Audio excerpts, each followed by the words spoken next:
आइए पढ़ते हैं मुंशी प्रेमचंद की कहानी गुल्ली डंडा। हमारे अंग्रेजी दोस्त माने या ना माने, मैं तो यही कहूंगा कि गुल्ली डंडा सब खेलों का राजा है। अब भी कभी लड़कों को गुल्ली डंडा खेलते देखता हूँ तो जी लोटपोट हो जाता है कि उनके साथ जाकर खेलने लगूं। ना लान की जरूरत, ना कोट की, ना नेट की, ना थापी की। मजे से किसी पेड़ से एक टहनी काट ली, गुल्ली बना ली और दो आदमी भी आ जाएं तो खेल शुरू हो गया। विलायती खेलों में सबसे बड़ा ऐब है कि उसके सामान महंगे होते हैं। जब तक कम से कम एक सैकड़ा न खर्च कीजिए, खिलाड़ियों में शुमार ही नहीं हो पाता। यहाँ गुल्ली डंडा है कि बिना हर फिटकरी में चोखा रंग देता है। पर हम अंग्रेजी चीजों के पीछे ऐसे दीवाने हो रहे हैं कि अपनी सभी चीजों से अरुच हो गई। स्कूलों में हरेक लड़के से 3-4 रुपए सालाना केवल खर्चे की फीस ली जाती है। किसी को यह नहीं सोचता कि भारतीय खेल खिलाएं जो बिना दाम कौड़ी के खेले जाते हैं। अंग्रेजी खेल उनके लिए हैं जिनके पास धन है। गरीब लड़कों के सिर क्यों या व्यसन बढ़ते हो, ठीक है, गुल्ली से आग फूट जाने का भय रहता है तो क्या क्रिकेट से सिर फूट जाने, तिल्ली फट जाने, टांग टूट जाने का भय नहीं रहता?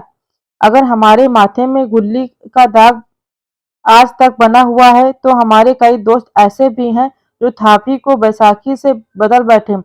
यह अपनी अपनी रुचि है। मुझे गुल्ली ही सब खेलों से अच्छी लगती है और बचपन की मीठी स्मृतियों में गुल्ली ही सबसे मीठी है। वह प्रातःकाल घर से निकल जाना, वह पेड़ पर चढ़कर टहनियाँ काटना और गुल्ली डंडे बनाना, वह उत्साह, वह खिलाड़ियों के जमघटे, वह बदना और पदाना, वह लड़ाई झगड़े, वह सरल स्वभाव जिससे छूत अछूत अमीर गरीब का बिल्कुल भेद न रहता था, जिसमें अमीराना चोचलों की प्रदर्शन की अभिमान की गुंजाइश ही न थी। यह उसी वक्त भूलेगा जब जब घरवाले बिगड़ रहे हैं, पिताजी चौके पर बैठे बेग से रोटियों पर अपना क्रोध उतार रहे हैं, अम्मा की दौड़ केवल द्वार तक है, लेकिन उनकी विचार धारा में केवल अंधकार में भविष्य टूटी हुई नौका की तरह डगमगा रहा है, और मैं हूँ कि पधाने में मस्त हूँ, न नहाने की सुध है न खाने की। गुल्ली है तो जरा सी, पर उसमें दुनिया भर की मिठाइयों की मिठास और तमाशों का आनंद भरा हुआ है।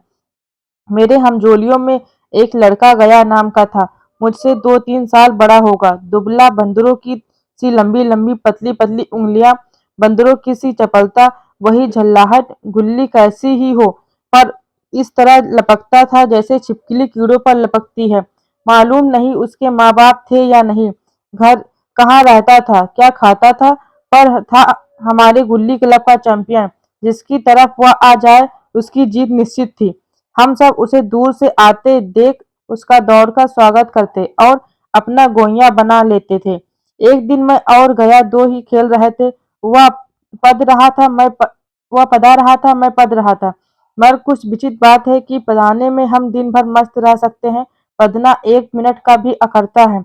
मैंने गला छुड़ाने के लिए सब चालें चली, जो ऐसे अवसर पर शास्त्र विहित न होने पर भी क्षम्य है, लेकिन गया अपना दाव लिए बगैर मेरा पिंड न छोड़ता था। मैं घर की ओर भागा। अनुनय विनय का कोई असर न हुआ था।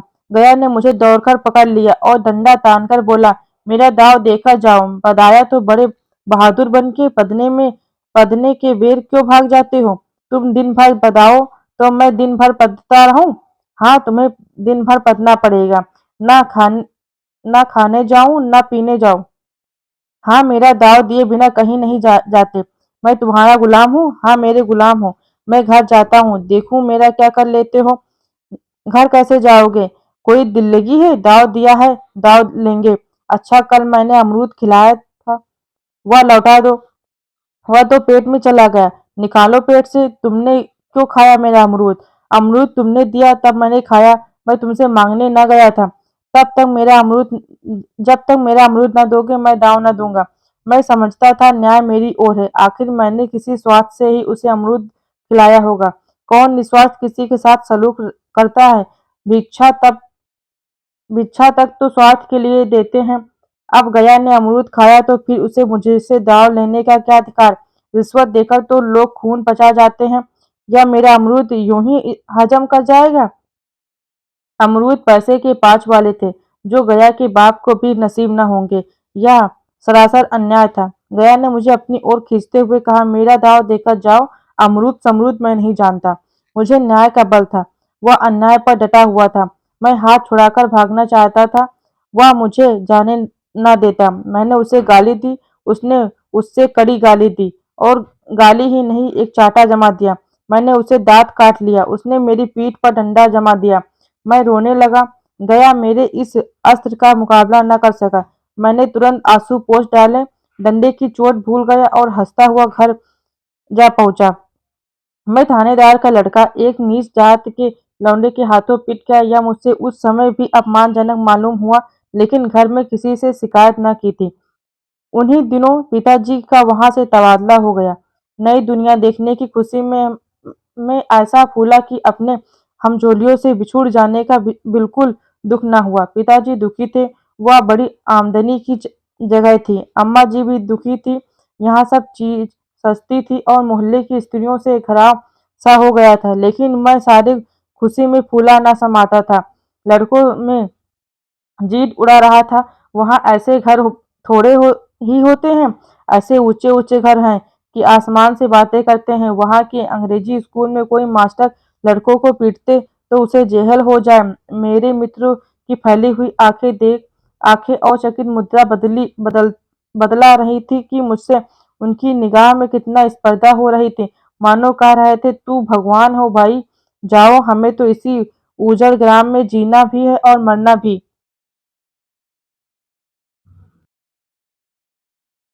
20 साल गुजर गए। मैंने इंजीनियरिंग पास की और उसी जिले का दौरा करता हुआ उसी कस्बे में पहुंचा और डाक बंगले में ठहरा। उस स्थान को देखते ही इतनी मधुर बाल स्मृतियां हृदय में जाग उठी कि मैंने छड़ी उठाई और कस्बे की सैर करने निकला।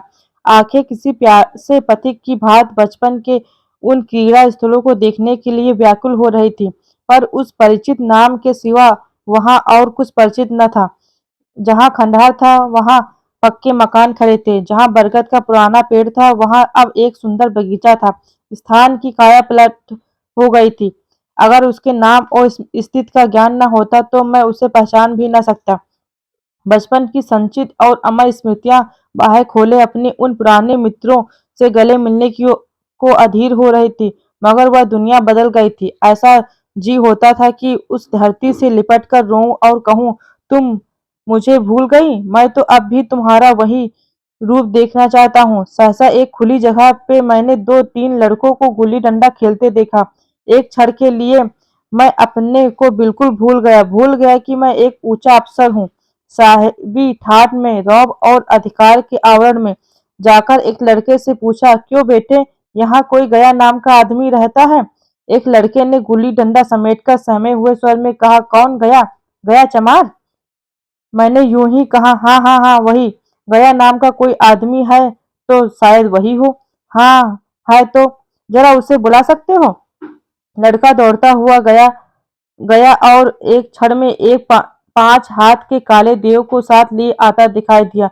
मैं दूर से ही पहचान गया। उसकी ओर लपकना चाहता था कि उसके गले लिपट जाऊं, पर कुछ सोच कर रह गया। बोला, कहो गया, मुझे पहचानते हो? गया ने झूमकर सलाम किया। हाँ मालिक, भला पहचानूंगा क्यों नहीं। आप मजे में हो? बहुत मजे में। तुम अपनी कहो। डिप्टी साहब का साहिब हूँ। मतई, मोहन, दुर्गा सब कहाँ हैं? कुछ खबर है? मतई तो मर गया। दुर्गा और मोहन दोनों डाकिया हो गए हैं। और आप? मैं तो जिले का इंजीनियर हूँ। सरकार तो बड़े जहीन थे। आप कभी गुल्ली डंडा खेलते हो?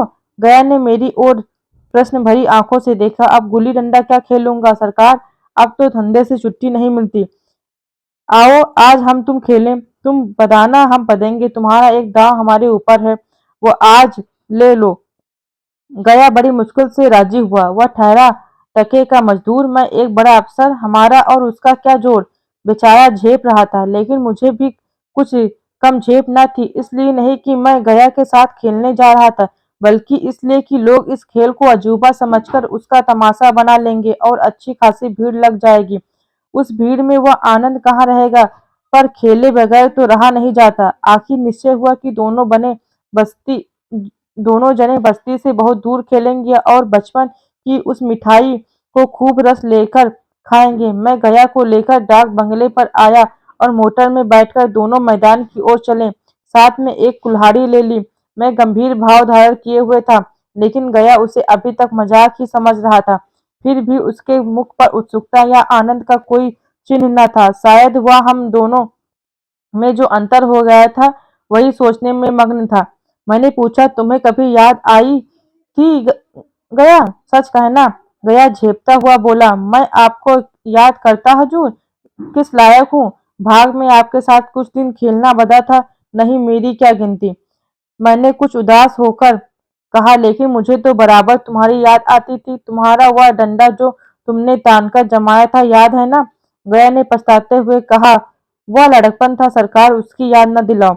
वह वह मेरे बाल जीवन की सबसे रसीली याद है। तुम्हारे उस डंडे में जो रस था, अब तो वह तो अब न आदर सम्मान में पाता हूँ, न धन में।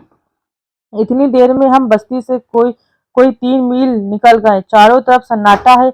पश्चिम और कोसों तक भीमताल बैठा हुआ है। पश्चिम और कोसों तक भीमताल बैठा हुआ है, जहां आकर हम किसी समय कमल पुष्प तोड़ ले जाते थे और उसके झूमक बनाकर कानों में डाल लेते थे। जेठ की संध्या केसर में डूबी चली आ रही थी। मैं लपक कर एक पेड़ पर चढ़ गया और एक टहनी काट लाया। झटपट गुल्ली डंडा बन गया। खेल शुरू हो गया। मैंने गुच्ची में गुल्ली रखकर उछाली। गुल्ली गया के सामने से निकल गई। उसने हाथ लपकाया जैसे मछली पकड़ रहा हो। गुल्ली उसके पीछे जाकर गिरी। यह वही गया है जिसके हाथों में गुल्ली जैसे आप ही आकर बैठ जाती थी। वह दाहिने बाएं कहीं हो, गुल्ली उसकी हाथों में ही पहुंचती थी, जैसे गुल्लियों पर वशीकरण कर डाल देता हो। नई गुल्ली, पुरानी गुल्ली, छोटी गुल्ली, बड़ी गुल्ली, नोकदार गुल्ली, सपाट गुल्ली, सभी उससे मिल जाती थी, जैसे उसके हाथों में कोई चुम्बक हो, गुल्लियों को खींच लेता हो। लेकिन आज गुल्ली को उससे वह प्रेम नहीं रहा। फिर तो मैंने पदाना शुरू किया। मैं तरह तरह की धांधलियां कर रहा था, अभ्यास की कसर बेईमानी से पूरी कर रहा था। कुछ दाने पर भी डंडा खेले जाता था। हालांकि शास्त्र के अनुसार गया की बारी आनी चाहिए थी। गुल्ली पर ओछी चोट पड़ती और वह जरा दूर पर गिर पड़ती तो मैं झपक कर उसे खुद उठा लेता और दोबारा डांट लगाता। गया यह सारी बेकायदगियां देख रहा था, पर कुछ बोलता न था, जैसे उसे अब सब कायदे कानून भूल गए। उसका निशाना कितना अचूक था। गुल्ली उसके हाथ से निकलकर तन से डंडे से आकर लगती थी। उसके हाथ से छूटकर उसका काम था डंडे से टकरा जाना। लेकिन आज वह गुल्ली डंडे में लगती ही नहीं। कभी दाहिने जाती और कभी बाएं, कभी आगे कभी पीछे। आध घंटे बधाने के बाद एक गुल्ली डंडे में आ लगी। मैंने धांधली की, गुल्ली डंडे में नहीं लगी। बिल्कुल पास से गई है, लेकिन लगी नहीं। गया ने किसी प्रकार का असंतोष प्रकट नहीं किया। न लगी होगी, डंडे में लगती तो क्या मैं बेईमानी करता? नहीं भैया, तुम भला बेईमानी करोगे? बचपन में मजाल था कि मैं ऐसा घपला करके जीता बचता। यही गया गर्दन पर चढ़ बैठता, लेकिन आज मैं उसे कितनी आसानी से धोखा दिए चला जाता था। गधा है, सारी बातें भूल गया। सहसा गुल्ली फिर डंडे से लगी और इतनी जोर से लगी जैसे बंदूक छूटी हो। इस प्रमाण के सामने अब किसी तरह की धांधली करने का साहस मुझे इस वक्त भी ना हो सका। लेकिन क्यों न एक बार सबको झूठ बताने की चेष्टा करूं। मेरा हरज ही क्या है? मान गया तो वाह वाह, नहीं दो चार हाथ बदना ही तो पड़ेगा। अंधेरा का बहाना करके जल्दी से छुड़ा लूंगा, फिर कौन दाव देने आता है। गया ने विजय के उल्लास में कहा, लग गई, तन से बोली। मैंने अनजाने बनने की चेष्टा करके कहा, तुमने लगते देखा? मैंने तो नहीं देखा, तन से बोली है सरकार। और जो किसी ईंट से टकरा गई हो। मैंने मुख से यह वाक्य उस समय कैसे निकला मेरे मुख से यह वाक्य उस समय कैसे निकला, इसका मुझे कुछ खुद आश्चर्य है। इस सत्य को झुठलाना वैसा ही था जैसे दिन को रात बताना। हम दोनों ने गुल्ली को डंडे से जोर से लगते देखा था, लेकिन गया ने मेरा कथन स्वीकार कर लिया। हाँ, किसी ईंट से ही लगी होगी। डंडे में लगती तो इतनी आवाज न आती। मैंने फिर बधाना शुरू कर दिया, लेकिन इतनी प्रत्यक्ष धांधली कर लेने के बाद गया की सरलता पर मुझे दया आने लगी। इसलिए जब तीसरी बार गुल्ली डंडे में लगी तो मैंने बड़ी उदारता से दाव देना तय कर लिया। गया ने कहा, अब तो अंधेरा हो गया है भैया, कल पर रखो। मैंने सोचा कल बहुत सा समय होगा या ना जाने कितनी देर पता है, इसलिए इसी वक्त मुकाबला साफ कर लेना अच्छा होगा। नहीं नहीं, अभी बहुत उजाला है, तुम अपना दाव ले लो। गुल्ली सोचेगी नहीं, कुछ परवाह नहीं। गुल्ली सूझेगी नहीं, कुछ परवाह नहीं। गया ने पढ़ाना शुरू किया, पर उसे अब बिल्कुल अभ्यास न था। उसने 2 बार डांट लगाने का इरादा किया, पर दोनों ही बार हुच गया। 1 मिनट से कम में वह दांव खो बैठा। मैंने अपने हृदय की विलासिता का परिचय दिया। एक दांव और खेल लो, तुम तो पहले ही हाथ में कुछ हो गए। नहीं भैया, अब अंधेरा हो गया है, तुम्हारा अभ्यास छूट गया है, कभी खेलते नहीं। खेलने का समय कहाँ मिलता है भैया। हम दोनों मोटर पर जा बैठे और चिराग जलते जलते पड़ाव पर पहुंच गए। गया चलते चलते बोला, कल यहाँ गुल्ली डंडा होगा, सभी पुराने खिलाड़ी खेलेंगे, तुम भी आओगे। जब तुम्हें फुर्सत हो तभी खिलाड़ियों को बुलाऊं। मैंने शाम का समय दिया और दूसरे दिन मैच देखने गया। कोई 10-10 आदमियों की मंडली थी। कई मेरे लड़कपन के साथी निकले, अधिकांश युवक थे जिन्हें मैं पहचान न सका। खेल शुरू हुआ। मैं मोटर पर बैठा बैठा तमाशा देखने लगा। आज गया का खेल, उसका नैपुण्य देखकर मैं चकित हो गया। डांट लगाता तो गुल्ली आसमान से बातें करती। कल की सी वह झिझक, वह हिचकिचाहट, वह बेदिली आज न थी। लड़कपन में जो बात थी, आज उसने प्रौढ़ता प्राप्त कर ली थी। कहीं कल इसने मुझे इस तरह पदाया होता तो मैं जरूर रोने लगता। उसके डंडे की चोट खाकर गुल्ली 200 गज की खबर लगाती थी। पदने वालों ने में एक युवक ने कुछ धांधली की। उसने अपने विचार में गुल्ली लपक ली थी। गया का कहना था कि गुल्ली जमीन में लगकर उछली थी। इस पर दोनों में ताल ठोकने की नौबत आई। युवक दब गया था। गया का तमतमाया हुआ चेहरा देखकर डर गया। अगर वह दब न जाता तो जरूर मारपीट हो जाती। मैं खेल में न था, पर दूसरों के इस खेल में मुझे बड़ी लड़कपन का वही लड़कपन का आनंद आ रहा था, जब हम सब कुछ भूलकर खेल में मस्त हो जाते थे। अब मुझे मालूम हुआ कि कल गया ने मेरे साथ खेला नहीं, केवल खेलने का बहाना किया। उसने मुझे दया का पात्र समझा। मैंने धांधली की, बेईमानी की, पर उससे जरा भी क्रोध न आया, इसलिए कि वह खेल न रहा था, मुझे खेला रहा था, मेरा मन रख रहा था। वह मुझे बदाकर मेरा कचूमर नहीं निकालना चाहता था। मैं अब अफसर हूँ, यह अफसरी मेरे और उसके बीच में दीवार बन गई है। मैं अब उसका लिहाज पा सकता हूँ, अदब पा सकता हूँ, साहचर्य नहीं पा सकता। लड़कपन था तब मैं उसका समकक्ष था। यह पद पाकर अब मैं केवल उसकी दया योग्य हूँ। वह मुझे अपना जोड़ नहीं समझता। वह बड़ा हो गया है, मैं छोटा हो गया हूँ।